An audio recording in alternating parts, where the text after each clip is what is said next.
പത്തരമാറ്റ് സീരിയലിൻ്റെ വരാനിരിക്കുന്ന ഒരു അടിപൊളി എപ്പിസോഡിലേക്ക് എല്ലാവർക്കും സ്വാഗതം. അങ്ങനെ അനിയുടെ മനസ്സിലെ കാര്യങ്ങളെല്ലാം നവീനോട് തുറന്നു പറയുകയാണ് കേട്ടോ. അങ്ങനെ നവീൻ്റെ മുന്നിൽ വന്ന് അനി ഇരിക്കുമ്പോഴത്തേക്കും ഭയങ്കര വെപ്രാളവും ടെൻഷനൊക്കെയാണ്.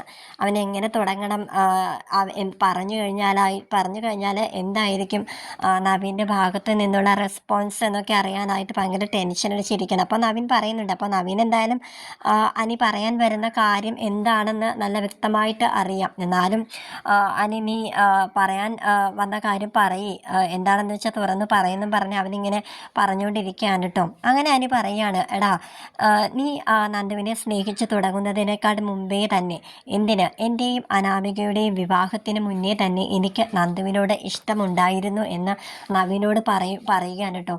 അങ്ങനെ നവീനാണെങ്കിൽ അപ്പോൾ അനിയോട് പറയുന്നുണ്ട്, എന്താണ് നീ ഇപ്പോൾ ഈ സമയത്താണോ നീ ഇതൊക്കെ പറയുന്നത്? ഇത് തന്നെയാണ് നിൻ്റെ കുഴപ്പം. നീ എന്താ ഇപ്പോൾ പറഞ്ഞത്? നിൻ്റെയും അനാമികയുടെയും വിവാഹത്തിന് മുന്നേ തന്നെ നിനക്ക് നന്ദുവിനെ ഇഷ്ടമായിരുന്നു. അതെ, ഞാൻ നിന്നോട് എനിക്ക് നന്ദുവിനെ ഇഷ്ടമാണെന്ന് പറഞ്ഞ ആ ഒരു നിമിഷമെങ്കിലും നിനക്ക് എന്നോട് പറയാമായിരുന്നു. എടാ, എൻ്റെ മനസ്സിൽ ഉള്ള പെൺകുട്ടിയും ആ നന്ദു തന്നെയാണെന്നുള്ള കാര്യം നിനക്ക് എന്നോട് പറയാമായിരുന്നു. നീ ആ സമയത്തും നീ എന്നോട് തുറന്നു പറഞ്ഞില്ല. ഇത് തന്നെയാണ് നിൻ്റെ ജീവിതത്തിൽ പറ്റിയിട്ടുള്ള ഒരു പിഴവെന്ന് പറയുന്നത്. മറ്റൊന്നുമല്ല, നീയും അനാമികയും തമ്മിലുള്ള കല്യാണത്തിന് മുമ്പെയാണ് നിനക്ക് നന്ദുവിനോട് ഇഷ്ടമുണ്ടായിരുന്നു എന്ന് നീ ഇപ്പോൾ പറഞ്ഞല്ലോ. എന്നിട്ട് എന്തുകൊണ്ട് നീ അനാമികയെ വിവാഹം ചെയ്തു? ഞാൻ അറിഞ്ഞിരുന്നു. അത് ആ ഒരു സമയത്തൊക്കെയാണല്ലേ നീ എല്ലാ ആദർശേട്ടനോട് തുറന്നു പറഞ്ഞത്, നിന്റെ കല്യാണ ദിവസത്തിൻ്റെ അന്ന്.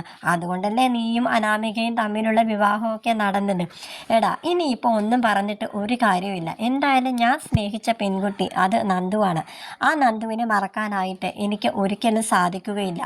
ഇപ്പോൾ എൻ്റെ അമ്മ എന്നോടുള്ള ഇഷ്ടം കാരണമായിട്ടാണ്. അമ്മയ്ക്ക് ഒരിക്കലും അക്സെപ്റ്റ് ചെയ്യാത്ത പെൺകുട്ടിയായിരുന്നു നന്ദു. എന്നിട്ട് പോലും എന്നോടുള്ള ആ ഒരു കൂടുതൽ കൊണ്ട് അമ്മ കനകാൻ്റെ വീട്ടിൽ ചെന്നിട്ട് നന്ദുവിൻ്റെയും എൻ്റെയും വിവാഹം ഉറപ്പിച്ച മട്ടിലാണ് ഇപ്പം. ഇനിയിപ്പോൾ എല്ലാം കൈവിട്ട് പോയി അനി. അതുകൊണ്ട് ഞാനൊരു കാര്യം അങ്ങോട്ടേക്ക് പറയാം. നിൻ്റെ മനസ്സിൽ നിന്ന് നന്ദുവിനെ പിഴുതെറിയുന്നതാണ് നിനക്ക് നല്ലത്. ഇനി നമുക്ക് ഈ ഒരു കാര്യത്തെപ്പറ്റി സംസാരിക്കേണ്ട അനി എന്ന് പറയാൻ കേട്ടോ. ഒരുപാട് നിസ്സഹായനായിട്ട് നമ്മുടെ അനി അവിടെ ഇരിക്കാൻ കേട്ടോ. ഇനി എന്ത് പറഞ്ഞിട്ടും നവീൻ്റെ മുന്നിൽ എന്ത് പറഞ്ഞിട്ടും ഒരു കാര്യമില്ലെന്ന് അനിക്ക് മനസ്സിലാവുകയാണ്. എന്നാൽ നവീനാണെങ്കിൽ നീ കുറച്ചും കൂടി ടെൻഷൻ അടിക്ക്, ഇത്രയും നാളും നിനക്ക് എന്നോട് തുറന്ന് പറയാനായിട്ട് തോന്നിയില്ലല്ലോ എന്നൊക്കെയാണ് കേട്ടോ നവീൻ്റെ ഉള്ളിൽ. അപ്പോൾ അനി പറയുന്നുണ്ട്, എടാ ഞാനൊരു കാര്യം പറയട്ടെ, നീ ഇപ്പോൾ എൻ്റെ കാര്യം ഞാൻ പറഞ്ഞു, നീ അതുപോലെ തന്നെ നീ നന്ദുവിനോട് നിന്നെ ഇഷ്ടമാണോ എന്നുള്ള കാര്യം നീ ചോദിച്ചോ എന്ന് പറയുകയാണ് കേട്ടോ. അപ്പോൾ നവീൻ അപ്പോൾ പറയുന്നുണ്ട്, എടാ ഞങ്ങൾക്കിടയിൽ നീ ഒരു വിലങ്ങു തടിയായിട്ട് നീ നിൽപ്പുണ്ട്. ചിലപ്പോൾ അതുകൊണ്ടായിരിക്കും അവൾ ഇതുവരെ നല്ല ഒരു ഓക്കെ എന്നോട് പറയാതിരുന്നത്. ചിലപ്പോൾ നിൻ്റെ കാര്യം കൊണ്ടായിരിക്കാം അവൾ എന്നോട് നല്ലൊരു മറുപടി പറയാതിരിക്കുന്നത്. നീ അവിടെ പുറകെ ഇങ്ങനെ നടക്കുമല്ലേ, അവളെ ഇഷ്ടമാണെന്ന് പറഞ്ഞ്. ആ ഒരു കാര്യം അവൾക്കും അറിയാമല്ലോ. ചിലപ്പോൾ നിന്നെ ഓർത്തിട്ടായിരിക്കും എടാ അവൾ എന്നോടൊരു നല്ലൊരു മറുപടി പറയാത്തതെന്ന് പറയാൻ കേട്ടോ. അനിയപ്പോൾ വളരെ വിഷമത്തോടെ അനി നിൽക്കുകയാണ്. നവീൻ പറയുന്നുണ്ട്, എടാ വാ, ഇനി ബില്ല് കൊടുത്തിട്ട് നമുക്ക് ഇവിടുന്ന് സ്ഥലം വിടാം. നമ്മൾ സംസാരിക്കേണ്ട കാര്യങ്ങളെല്ലാം നമ്മൾ സംസാരിച്ചു കഴിഞ്ഞു എന്നാണ് എനിക്ക് തോന്നുന്നത്. വാ അനിയെന്ന് വിളിക്കാൻ കേട്ടോ. വളരെ വിഷമത്തോടെ തന്നെ അവൻ അവിടെ ഇങ്ങനെ ഇരിക്കുന്നത് കാണിക്കാൻ കേട്ടോ. പിന്നെ അനന്തപുരി തറവാട്ടിലാണെങ്കിൽ എല്ലാവരും നല്ല ഹാപ്പി ആയിട്ട് ഇരിക്കാൻ കേട്ടോ. എല്ലാവർക്കും ഒരു സന്തോഷ വാർത്തയാണ് കേട്ടോ എല്ലാവരുടെയും ചെവികളിൽ എത്തിയിരിക്കുന്നത്. അങ്ങനെ ആദർശം നയനയും കൂടെ നമ്മുടെ നവ്യയുടെ ഉള്ളിലിരിപ്പ് അറിയാനായിട്ട് അവരെ ആരോ തട്ടിക്കൊണ്ട് പോയി എന്ന് ദേവയാനീനെ കൊണ്ട് നവ്യയോട് പറയിപ്പിക്കാൻ കേട്ടോ. അങ്ങനെ നവ്യ നമ്മുടെ ആദർശിനെയും നയനെയും രക്ഷിക്കാൻ വേണ്ടിയിട്ട് പോകുന്നതും അവിടെ വെച്ച് നമ്മുടെ നവ്യയുടെ എല്ലാ കള്ളത്തരങ്ങളും ആദർശം നയനയും കൂടെ പൊളിക്കുകയായിരുന്നു കേട്ടോ. അങ്ങനെ നവ്യക്ക് തൻ്റെ മനസ്സിലുള്ള കാര്യം, ഇത്രയും നാൾ ആദർശേട്ടനെ സഹായിച്ച ആ ഒരു വ്യക്തി ഞാനായിരുന്നു എന്നുള്ളൊരു ആ ഒരു വലിയൊരു സത്യം ആദർശിനോടും നയനോടും ഒക്കെ തുറന്ന് പറയേണ്ടി വന്നു. അങ്ങനെ എല്ലാവരും ആ ഒരു വിവരം ദേവയാനിയോട് പറയുകയാണ് കേട്ടോ, ആദർശം നയനയും കൂടെ. അങ്ങനെ ദേവയാനി മുത്തശ്ശനോടും മുത്തശ്ശിയോടൊക്കെ പറഞ്ഞു. അങ്ങനെ അനന്തപുരിയിലുള്ള മിക്കവരും, അതായത് നമ്മുടെ അഭി, ജലജ, ജാനകി അവരൊക്കെ ഒഴികെ ബാക്കി എല്ലാവരും നമ്മുടെ നവ്യയുടെ കാര്യം അറിഞ്ഞു. അപ്പോൾ മുത്തശ്ശനും മുത്തശ്ശനും കൂടെ പറയുന്നുണ്ട്, പാവം കുട്ടി, അപ്പോൾ ഇത്രയും നാളും ഒരുപാട് വേദനകൾ അടക്കിയാണല്ലേ അവൾ ഇത്രയും നാൾ നമ്മുടെയൊക്കെ മുന്നിൽ പിടിച്ചു നിന്നത്. എന്തായാലും അഭി ഈ വീട് വിട്ട് പോവാനായിട്ട് സമയം ആയി എന്ന് മുത്തശ്ശി പറയുമ്പോഴത്തേക്കും മുത്തശ്ശൻ പറയുന്നുണ്ട്, സമയം ആയി എന്നല്ല, അവൻ നേരത്തെ തന്നെ ഈ തറവാട്ട് വിട്ട് പോവേണ്ടതാണ്, സമയം അതിക്രമിച്ചു എന്ന് പറയാൻ കേട്ടോ. ആദർശിനെയും നയനെയും കണ്ടിട്ട് തിരികെ അനന്തപുരി തറവാട്ടിലേക്ക് വരുന്ന നവ്യയോട് അഭി ചോദിക്കുന്നുണ്ട്, നീ ഇത് ഇത്രയും നേരമായിട്ട് ഇത് എവിടെയായിരുന്നു? ഞാൻ ഒരുപാട് അന്വേഷിച്ചു, നിന്നെ ഫോണിൽ വിളിച്ചിട്ടും കിട്ടിയില്ലല്ലോ എന്ന് നവ്യയോട് പറയാൻ കേട്ടോ. അത് പിന്നെ ഞാൻ എൻ്റെ ഒരു കൂട്ടുകാരിയെ കാണാനായിട്ട് പോയിരിക്കുകയായിരുന്നു എന്ന് പറയുകയാണ്.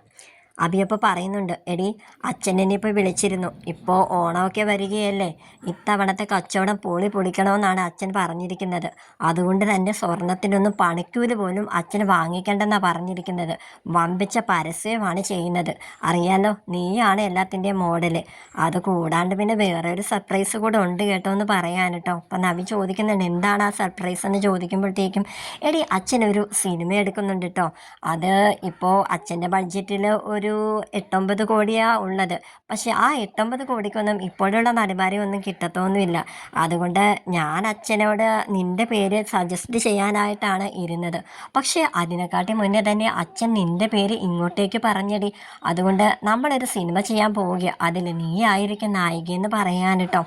ഇത് കേട്ടിട്ട് സത്യം പറഞ്ഞാൽ നമ്മുടെ നവ്യക്ക് ഒരു സന്തോഷവും ഇല്ല, കാരണം പഴയ ആ ഒരു നവ്യ അല്ലല്ലോ ഇപ്പോൾ. അവിയുടെ എല്ലാ കള്ളത്തരങ്ങളും കൊള്ളരുതായ്മകളും എല്ലാം അറിഞ്ഞ ആ പഴയ നവ്യ അല്ല ഇന്ന് അഭിക്ക് അറിയില്ലല്ലോ, ഒരു പുതിയ നവ്യയായിട്ടാണ് അഭിയുടെ മുന്നിൽ നിൽക്കുന്നതെന്ന് ആർക്കറിയാം. അങ്ങനെ നവ്യ ഉടനെ തന്നെ അഭിനെ സംതൃപ്തിപ്പെടുത്താനായിട്ട് പറയുന്നുണ്ട് കേട്ടോ. അത് പിന്നെ നീ എന്നെ പറ്റിക്കാൻ വേണ്ടിയിട്ടൊന്നും അല്ലല്ലോ ഇങ്ങനെ പറയുന്നത്, എടി പറ്റിക്കാൻ വേണ്ടിയിട്ടൊന്നും അല്ലടി, അച്ഛൻ ഇപ്പം എന്നെ വിളിച്ചിട്ട് പറഞ്ഞതേ ഉള്ളൂ, അതുപോലെ നേരിട്ട് ഞങ്ങൾ ഇതിനെപ്പറ്റി സംസാരിച്ചടി എന്നൊക്കെ പറയാൻ കേട്ടോ. നവ്യ ഉടനെ തന്നെ അഭിയുടെ അടുത്ത് നിന്ന് മാറി നിന്നിട്ട് ആദർശിനെ നയനെ ഫോൺ ചെയ്യുന്നുണ്ട് കേട്ടോ. എന്നിട്ട് ജ്വല്ലറിക്കാർ അവരിത്തവണ പണിക്കൂലി പോലും മേടിക്കാതെയാണ് കച്ചവടം തുടങ്ങാനായിട്ട് പോകുന്നെന്നുള്ള വിവരം ആദർശിനെയും അതിനെ വിളിച്ചറിയിക്കാൻ കേട്ടോ. അപ്പോൾ ആ ഒരു കാര്യം മുത്തശ്ശനോടൊക്കെ പറയുന്നുണ്ട്. അപ്പോൾ മൂർത്ത മുത്തശ്ശൻ പറയുന്നുണ്ട്, ഇനി അവരെ എത്ര വമ്പിച്ച ഓഫർ തന്നെ കൊടുത്താലും നമ്മുടെ ജ്വല്ലറിയെ വെട്ടിക്കാനായിട്ട് അവർക്ക് സാധിക്കുകയില്ല. അതുമാത്രമല്ല, ജനങ്ങളെല്ലാവർക്കും വിശ്വാസത്തോടെ സ്വർണം കൊടുക്കുന്നത് നമ്മുടെ ജ്വല്ലറി മാത്രമാണെന്ന് മുത്തശ്ശൻ പറയാൻ കേട്ടോ, മൂർത്ത മുത്തശ്ശൻ. അതിന് കാരണം നമ്മുടെ MD സ്ഥാനത്തിരിക്കുന്ന ആദർശ ആണെന്ന് പറയാനുണ്ട്. അപ്പോൾ ഇത് കേട്ട് ദേവ്യാനി വരുന്നുണ്ട്. അങ്ങനെ ദേവ്യാനി ചോദിക്കണം, എന്താണ് ഇവിടെ ആദർശമോൻ്റെ കാര്യമൊക്കെ പറയുന്നുണ്ടല്ലോ എന്ന് പറയാൻ കേട്ടോ. അത് പിന്നെ നമ്മുടെ മൂർത്തീസ് ജ്വല്ലറിയെ നല്ല രീതിയിൽ ഉയർത്തെണീപ്പിച്ചത് നമ്മുടെ ആദർശമോനല്ലേ. ഇനിയിപ്പോൾ AN ജ്വല്ലറിക്കാർ എന്തൊക്കെ ഓഫർ കൊണ്ടുവന്നെന്ന് പറഞ്ഞാലും അതിനെയൊക്കെ തരണം ചെയ്യാനായിട്ട് ആദർശമോന് സാധിക്കുമെന്ന് പറയാൻ കേട്ടോ. ഇപ്പോൾ നവ്യമോളാണ് അഭിയുടെ അടുത്ത് നിന്നും ആ വലിയൊരു രഹസ്യം നമുക്കിപ്പോൾ പറഞ്ഞു തന്നത്. ഇതുപോലെ എത്ര രഹസ്യങ്ങളാണ് നവ്യമോൾ പറഞ്ഞു തന്നിരിക്കുന്നത്. ഇപ്പോൾ അഭി പറഞ്ഞത്ര അവരുടെ ജ്വല്ലറിയിൽ പണിക്കൂലിയൊന്നും കൊടുക്കാതെയൊക്കെയാണെന്ന് അവർ ഇത്തവണ കച്ചവടം ആരംഭിക്കാൻ പോകുന്നതെന്നും വമ്പിച്ച പരസ്യമൊക്കെ അവർ കൊടുക്കുന്നുണ്ടെന്ന്. വെറുതെ പരസ്യം കൊടുത്ത് അവരുടെ പൈസ കളയാൻ പോകുന്നതേ ഉള്ളൂ. ഇനി നമ്മുടെ ജ്വല്ലറിയിൽ മുൻനിരയിൽ എത്താനായിട്ട് നമുക്കങ്ങനെ വമ്പിച്ച പരസ്യമൊന്നും കൊടുക്കേണ്ട കാര്യമൊന്നുമില്ല. ജനങ്ങളിൽ വിശ്വാസം ഏറ്റവും കൂടുതലുള്ളത് അത് മൂർത്തീസ് ജ്വല്ലറി തന്നെയാണെന്ന് പറയാൻ കേട്ടോ. ഒരിക്കലും അത് AN ജ്വല്ലറി എന്നല്ല, മറ്റേത് ജ്വല്ലറി മുന്നോട്ട് വന്നാലും നമ്മുടെ ജ്വല്ലറി ഇനി താന്നു പോകാനായിട്ട് ആരും അനുവദിക്കുകയില്ലെന്ന് പറയുകയാണേ.